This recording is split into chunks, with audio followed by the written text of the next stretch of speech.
Introduction. Good morning, teacher. Good morning, students. Today we learn plant growth and development. Who will tell me what is growth in plants? Ma'am, increase in the size of the cell and elongation in them signifies the growth of plant. Very good, Suresh. Ma'am, can we measure the growth of plants? Good question, Rahul. Yes, we can. The growth of a plant can be measured by considering various factors such as nutrients availability, water availability, oxygen, etc. One more thing I would like to tell you that there are 5 plant growth regulators. They are auxins, gibberellins, cytokinins, ethylene and abscisic acid.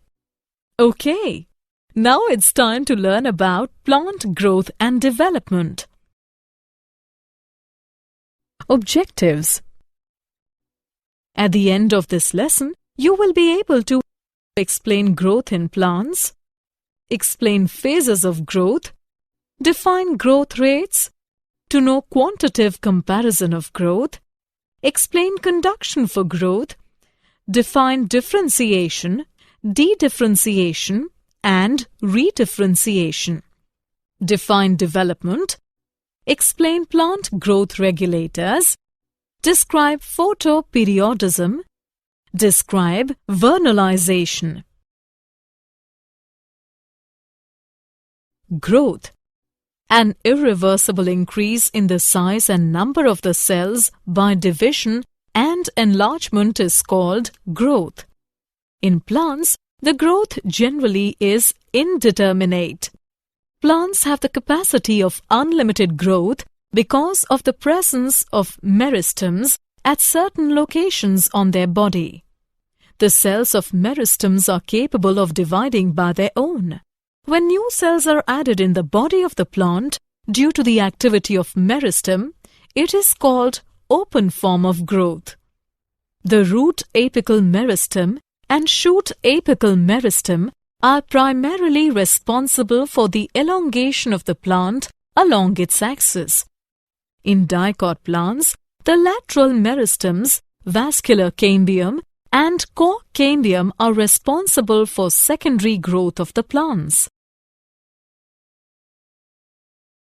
Growth is measurable. Growth of the plants can be measured by various factors: increase in cell numbers, fresh weight, dry weight, size of the cell, etc. For example, watermelon cells can increase in size up to 350,000 times.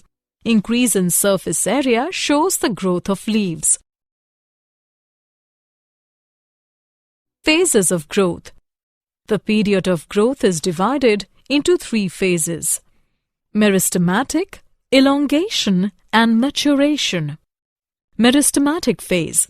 This phase has continuously dividing cells and is restricted to the apical meristems, both at the root and shoot tips. In this region, the cells are rich in protoplasm. They have large nuclei. Phase of elongation. The aim of this phase is enlargement of cells. Phase of maturation. In this phase, cells undergo maturation to accomplish their final size, shape, and structure. Growth rates. The increased growth per unit time is termed as growth rate. Plants show 2 types of growth: arithmetic and geometric. Arithmetic growth. Only one daughter cell continues to divide while others become mature. For example, root elongating at a constant rate. Mathematically, LT is equal to L0 plus RT, where LT is equal to length at time t, L0 is equal to initial length, R is equal to growth rate. On plotting length against time, a linear curve is obtained. Geometric growth. Initial growth is slow, followed by a rapid increase in growth. followed by a phase where growth slows down. All cells, tissues, and organs typically show this type of growth. Mathematically, W1 is equal to W0 into exponent RT. W1 is equal to final size. W0 is equal to initial size. R is equal to growth rate. T is equal to time of growth. E is equal to base of natural algorithms. Quantitative comparison of growth. Two ways to compare growth quantitatively are absolute growth rate and relative growth rate. Measurement of total growth per unit time is called absolute growth rate.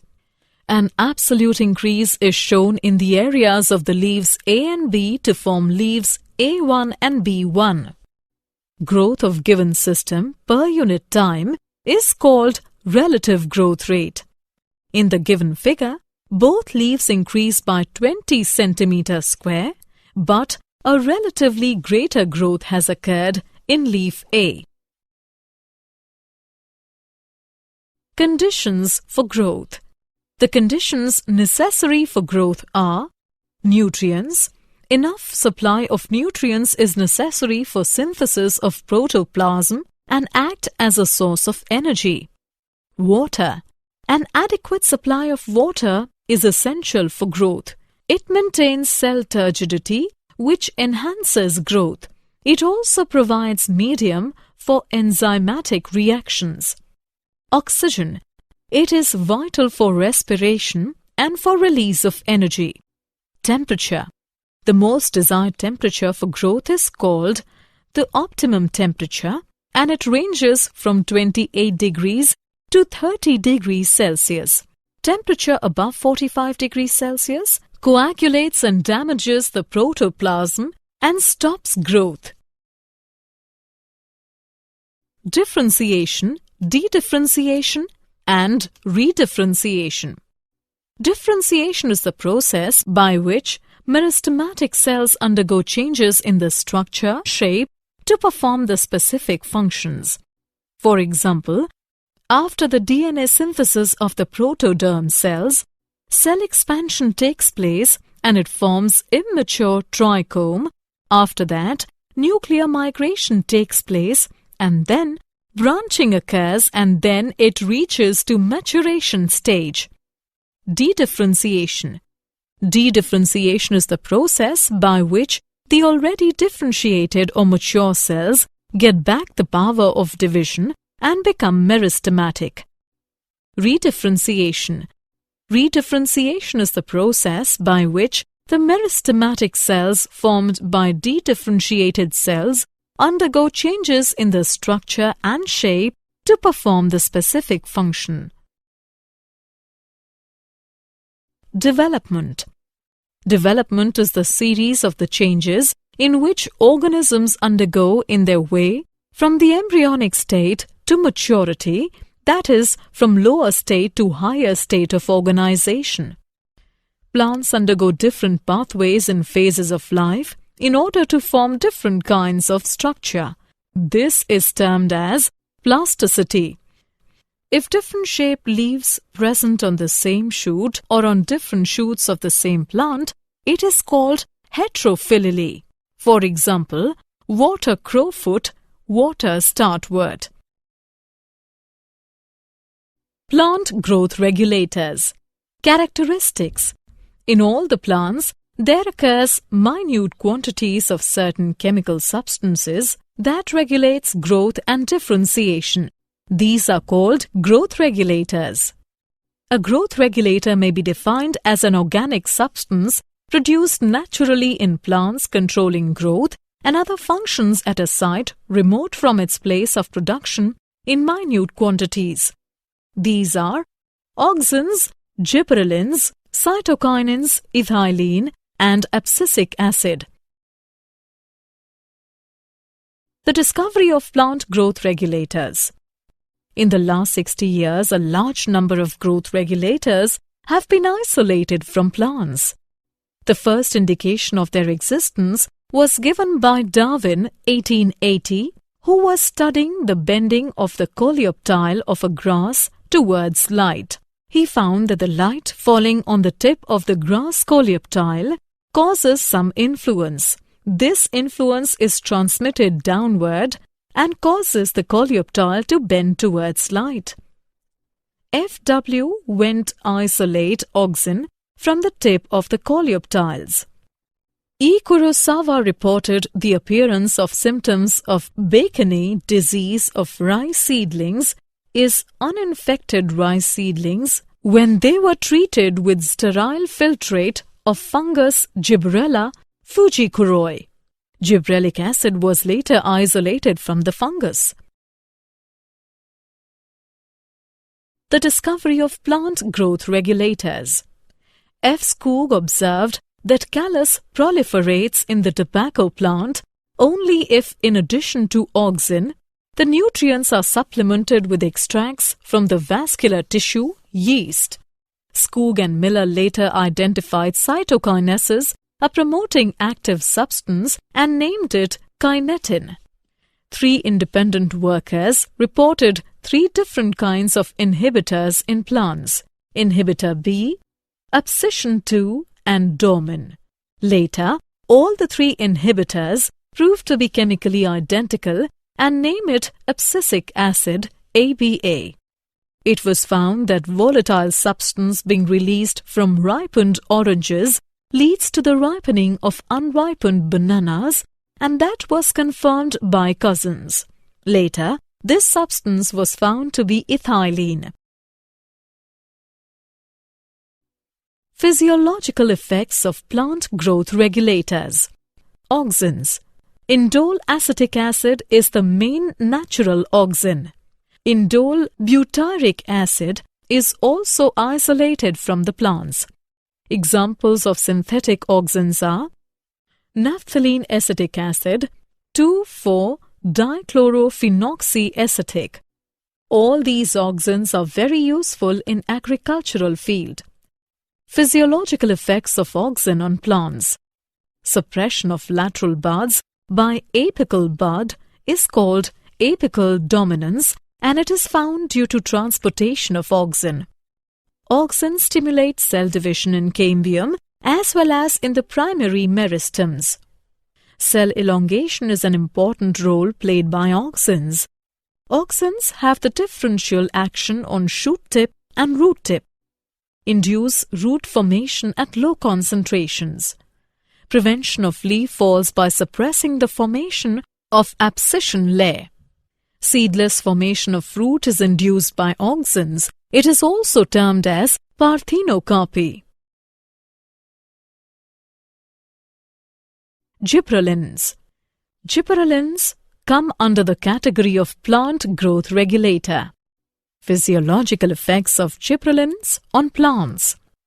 Gibberellins cause stem elongation and leaf expansion but have no effect on roots. Gibberellins promote seed germination in lettuce, cereals, etc. Plants like pea, bean, tomato pepper, cucumber, lettuce and cabbage on treatment with gibberellins develop broader and elongated leaves. Gibberellins break dormancy of buds and tubers, but in root tubers, the application of gibberellic acid inhibits the development of root tuber. Gibberellin causes parthenocarpy in tomato, apple, etc. Cytokinins. Physiological effects of cytokinins on plants. In the presence of auxins, cytokinins stimulate cell division even in non-meristematic tissues. In parenchyma tissue culture, mitosis is accelerated when auxins and cytokinins are present. It breaks the dormancy of many seeds and promotes their germination. It also promotes the growth of lateral buds. Cytokinins delay the process of aging in plant organs by controlling protein synthesis.